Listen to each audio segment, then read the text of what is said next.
Hey, what's going on, guys? Welcome to the last Cloudia video.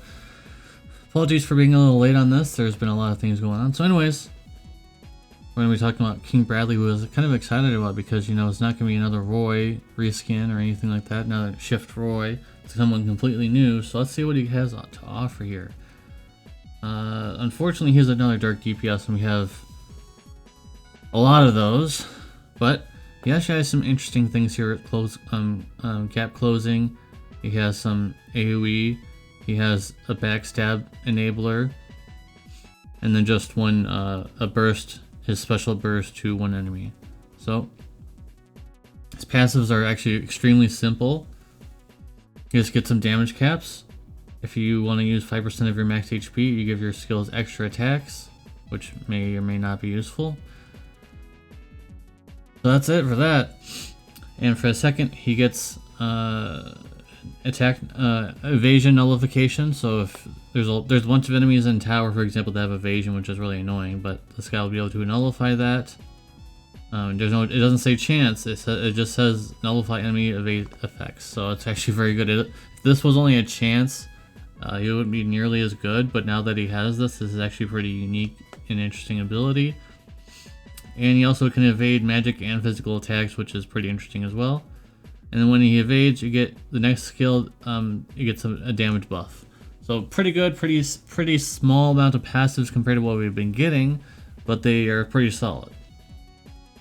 So his charisma is actually quite strong for dark units. So if you want to build a dark team around this guy would be the one that used his charisma on, because you get 15% dark damage and also a small stat buff. So that's actually pretty good. Then we're going to scroll all the way down to the bottom. Sword equipped, you get a chance for critical damage taken 40%, which is pretty good. If they have a debuff on them, which you probably will if you're using a dark team. Dark teams have a lot of debuffers. So you get a small damage increase, and then when you take an attack, you get rage, and then when you get rage, it's a small, damage cap increase and also movement speed boost.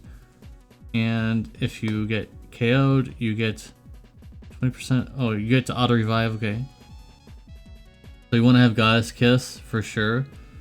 The Goddess Kiss is pretty much mandatory because he's actually using quite a bit of MP and things. So doesn't look like he gets it for free. Sadly, unlike the last unit we talked about, I believe he had it. Ed, I believe he had Goddess Kiss for free. I believe.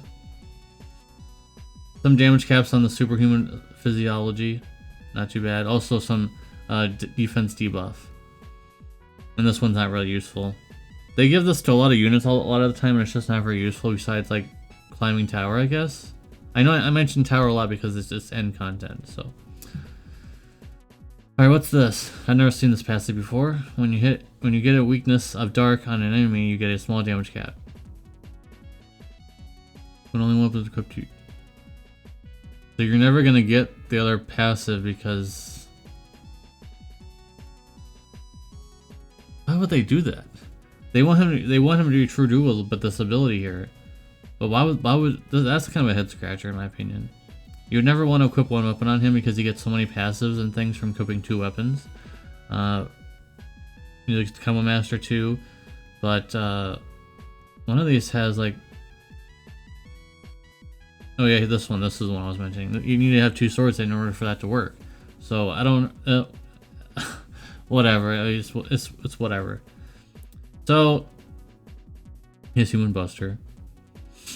All in all, he's a dark DPS. Not really that needed right now. There's tons of dark DPS, but he's pretty straight. If you want someone who's very straightforward, not very confusing, very straightforward, and just down to the earth, super strong DPS in a sense, because there's a lot of dark support units that could support him, things like that. You could build a huge dark team around this guy, and so would be pretty good.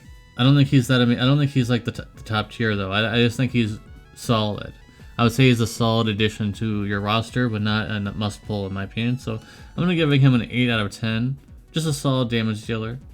Pretty simple. If you want simple, this is the guy to get. Now let's look at the arc. And there is a way to give yourself creature type. So created life gives you creature type, so you're already picked up with that. So you would want to rotate this arc around and make your whole team creature type, so that you get this passive here. And for each this is the reason why. For each living creature type ally, you get a cap of 2k damage, dark attack damage. So not too bad. Dark skill damage 35% as well, and also the reward is actually not too bad this time. 68 attack on that, and then when you defeat an enemy, you get 15% HP, and you get a 30% strength buff. So not too bad. Pretty solid of a AER here. Not the best of all time, but pretty solid. And then Blood Force, I mean, we have tons of that. And Dark Mega Drive, it's pretty good though. Dark Mega Drive is pretty good. And when you're using a special, you get a damage cap, or damage increase. And so, this is okay. It's alright. Arc is okay. I'll give it a 7.5. It's okay. Not a must pull as well. So that's going to be it for the review. Now that the review is over, we're going to go ahead and look at the credential shop here. The review is over, so if you're new to my reviews, I talk about paid equipment at the end of the video, because I used to be there to where I used to not know what to buy in the shop before. So now I'm going to tell you guys what should we be getting here. Pretty good attack. Critical rate 5%, not really that amazing, but it's okay. And it's small. It doesn't really do anything special. It's just okay. I'm sure you could find a better weapon out there for him than this. This is just okay. Chance for special to deal critical damage, that's actually pretty good. And dark attack critical damage. Okay, I think you would get this. Since this is an accessory, I think you would get this over the sword. I don't think this is that amazing. Am I crazy? Like this seems like this seems almost like a free weapon almost. Because the stats on it and everything are too small. There's no additional passives in here at all. So I would go with the gloves. If you could only pick one or the other, go with the gloves. Can't go wrong. 80 attack on that. Plus some defense. And the chance of doing critical damage on one enemy with the special is quite powerful. So that's it for this video, guys. Thank you guys very much for watching. Appreciate you. Let's go ahead and look at... I don't know if he's actually in the event. Okay, well, I guess we can look at this guy. Let's see what he's got going on.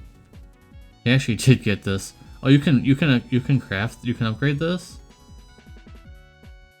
Okay, 330 attack, 313 attack. Sorry, pretty good to get that to plus 40. So that is pretty good, but I still think the gloves are better in my opinion. And I don't know what's up with this, but I guess this is just for like if you want to farm. And Goddess Kiss, like I mentioned, you want to have Goddess Kiss because he does use some MP in his kit.